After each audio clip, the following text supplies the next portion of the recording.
In the United States, power system restoration planning is a collaborative effort involving system operators (SOs), neighboring operators, government agencies, and affected industries. These plans are regularly reviewed and tested to ensure the reliability of interconnected networks. Key elements include operational assessments, contingency procedures, and strategies to prevent transmission limit violations. While large-scale blackouts are rare, smaller weather-related events such as hurricanes have provided opportunities to test restoration protocols. The most significant recent example was the 2003 Northeast blackout, which originated in Ohio and cascaded across 8 U.S. states and parts of Canada, affecting over 55 million people. This event highlighted the importance of situational awareness and coordination, and led to improvements in restoration planning. Modern restoration strategies now account for logistical challenges, such as blocked transportation routes during major outages. Traditionally, ground crews were dispatched to assess damage manually. However, new technologies have transformed this process. Drones are now widely used to inspect transmission corridors, significantly reducing assessment time. Smart meters provide real-time data on outage locations, allowing operators to identify affected areas without sending personnel to individual sites. To support rapid recovery, SOs have identified critical transmission corridors and invested in structural hardening to protect against severe weather. They also maintain staging sites stocked with spare equipment, which must be located in areas safe from flooding or other environmental risks. Effective communication remains essential during restoration. While radio systems are standard, large-scale disruptions can challenge communication across wide areas. As a result, SOs continue to explore advanced technologies for resilient voice and data transmission to ensure coordination during emergencies. Recent analyses of major power system disturbances and blackout events indicate that operator errors are a leading contributor second only to natural disasters.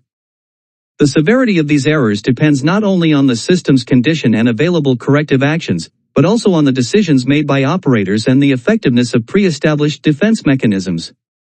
Common causes of operational mistakes include limited situational awareness, inaccurate control decisions due to incomplete understanding or analysis, misinterpretation of system constraints, incorrect assumptions about protection system behavior, poor judgment of control action consequences, communication breakdowns. To address these challenges, mitigation strategies are typically grouped into two categories: preventive measures, designed to reduce the likelihood of operator errors through training, improved tools, and better system visibility.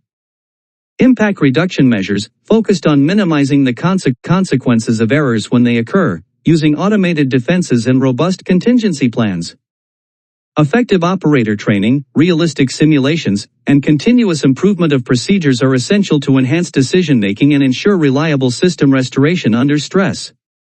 Future directions in power system restoration. Historically, transmission system operators (TSOs) have relied on conventional generators to maintain grid stability and support restoration.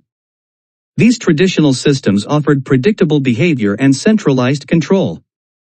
Today, however, real-time monitoring and advanced planning tools allow operators to assess system dynamics more precisely, especially in grids with high levels of renewable energy residential integration. As the energy landscape evolves, future power systems are expected to become more dynamic and less inherently stable unless new measures are adopted. Key challenges include reduced frequency stability due to declining synchronous inertia, volatile short-circuit power levels across the network, limited and dispersed voltage control resources. Currently, residential units offer minimal support for ancillary services like voltage regulation or balancing, and they are rarely redispatched for congestion management. Most residential technologies also lack restoration capabilities and remain largely unobservable or uncontrollable by TSOs, both of which are essential for coordinated recovery. Shifting restoration strategies. To adapt, system operators must transition toward a more decentralized and diversified restoration model. This includes enhanced coordination between TSOs and distribution system operators (DSOs), integration of new decision support tools and dynamic system analysis e.g., WAMS, DSA, leveraging power electronics for advanced control and restoration support. Impact of renewable energy and distributed generation DG. The growing share of wind and solar energy introduces variability into the generation mix. Restoration efforts still rely heavily on conventional plants for stability, but future strategies must incorporate all available technologies, including distributed resources. As DG becomes more prevalent in distribution networks, restoration planning must evolve. The level of DG penetration and its controllability significantly influence the DSO's role. Role of power electronics in restoration. Power electronics interface devices PADs offer advanced capabilities that can enhance restoration efforts, including continuous voltage regulation, synthetic inertia, system restoration services, power oscillation damping. These technologies are embedded in various systems such as HVDC links, energy storage units, and fax devices, e.g., STATCOMs. As their presence grows, PADs will play an increasingly vital role in stabilizing and restoring future power systems. Role of HVDC links in power system restoration. High-voltage direct current HVDC links offer valuable capabilities that can support power system restoration, particularly during black start operations and the formation of cranking paths. These links can assist with both active and reactive power regulation depending on their configuration and technology. There are two main types of HVDC installations. Inter-area HVDC links connect different synchronous zones and can transfer support from a stable region to one experiencing a blackout. Embedded HVDC links operate within a single synchronous area, often in hybrid AC-DC systems, and primarily manage power flow and voltage control. Although HVDC links have not traditionally played a central role in restoration, their involvement is expected to grow as grid technologies evolve.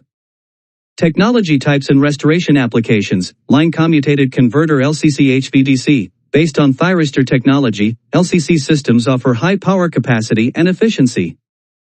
Capable of rapid active power regulation, useful for frequency control. Requires strong short circuit support and has a minimum power transmission threshold. Prone to commutation failures under weak grid conditions. Best suited for bottom-up restoration, especially as a large controllable load or generation source. Voltage-sourced converter VSC HVDC uses IGBT technology and offers flexible control features. Provides fast active power regulation without needing high short-circuit strength. Excels in reactive power support and has no minimum power transmission requirement. Immune to commutation failure, making it more reliable in unstable conditions. Suitable for both bottom-up and top-down restoration, including supplying power from a healthy grid to a blacked-out area, supporting reactive power needs using nearby generation or internal sources like diesel generators. As HVDC technologies continue to advance, their integration into restoration strategies will become increasingly important, especially in systems with high renewable penetration and complex grid dynamics. Role of energy storage systems in power system restoration. Battery energy storage systems (BESS) are increasingly recognized as valuable assets in supporting power system restoration. Their fast response capabilities make them suitable for various roles, including frequency regulation, load balancing, and even black start support.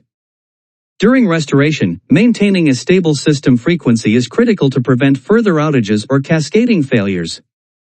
Traditionally, small loads are reconnected gradually to avoid sudden frequency dips.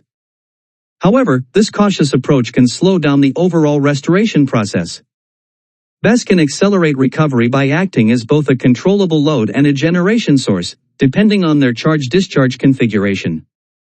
Studies have explored optimal sizing of batteries to provide effective frequency support during restoration. In South Australia, for example, large-scale BESS installations such as the 100 MW 129 MWh system at Hornsdale and the 30 MW 8 MWh system at Dalrymple have demonstrated their ability to deliver rapid frequency control. Notably, the Hornsdale battery responded within milliseconds to stabilize the grid after a major generator trip in December 2017. Beyond utility-scale systems, South Australia is also deploying virtual power plants (VPPs), integrating thousands of smaller batteries across the distribution network. Government initiatives aim to connect up to 90,000 batteries, offering around 400 megawatts of controllable storage. This expansion highlights the need for improved visibility and coordination within low-voltage networks, especially for voltage management. Energy storage can also serve as a black start source, supplying initial power to non-black start generators. One case study demonstrated a hybrid system combining BESS with a STATCOM, successfully delivering 27 megawatts of energizing power for 15 minutes, sufficient for initiating restoration. As storage technologies evolve, their role in restoration is expected to grow, offering flexible, fast-acting support across both transmission and distribution levels. WAMS in power system restoration. The integration of power electronics interface devices (PADEs) has introduced faster and more complex dynamics into power system operations. To manage this complexity, wide area monitoring systems (WAMS) built around phasor measurement units (PMUs) are increasingly used by system operators worldwide. These systems enhance real-time visibility of grid behavior, improving situational awareness and supporting informed decision-making.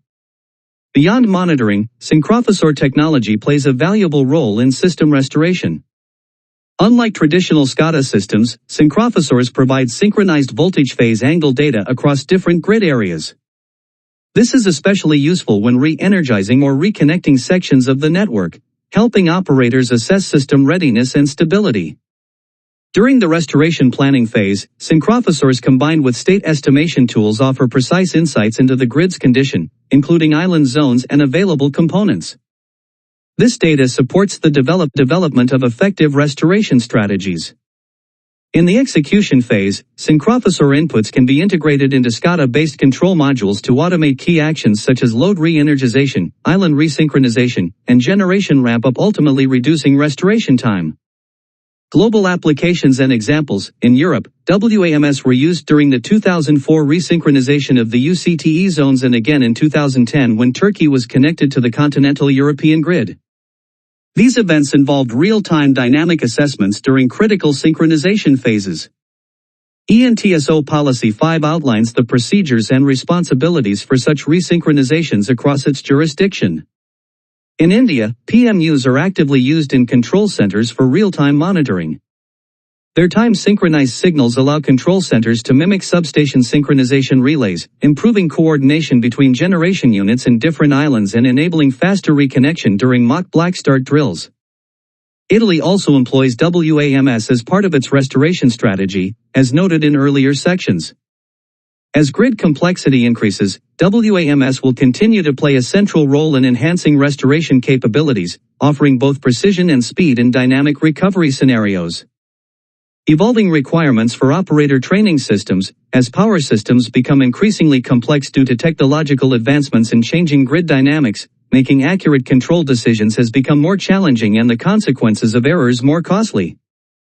In response, electricity regulators are now emphasizing not only the certification of system operators but also the formal accreditation of their training programs. This shift demands significant updates to training tools such as operator training simulators (OTS) and dispatcher training simulators (DTS). These platforms must evolve to go beyond traditional knowledge delivery and foster new skills, decision-making capabilities, and adaptive thinking, especially in the context of system restoration. To meet modern grid realities, updated simulation models must accurately represent renewable energy sources and their control behavior, often located far from load centers, HVDC systems, fax devices, and protection schemes, customer load profiles, demand-side management, and energy storage systems. In parallel, new functionalities emerging in TSO/ISO control centers should be integrated into control center models (CCM) to enhance training realism.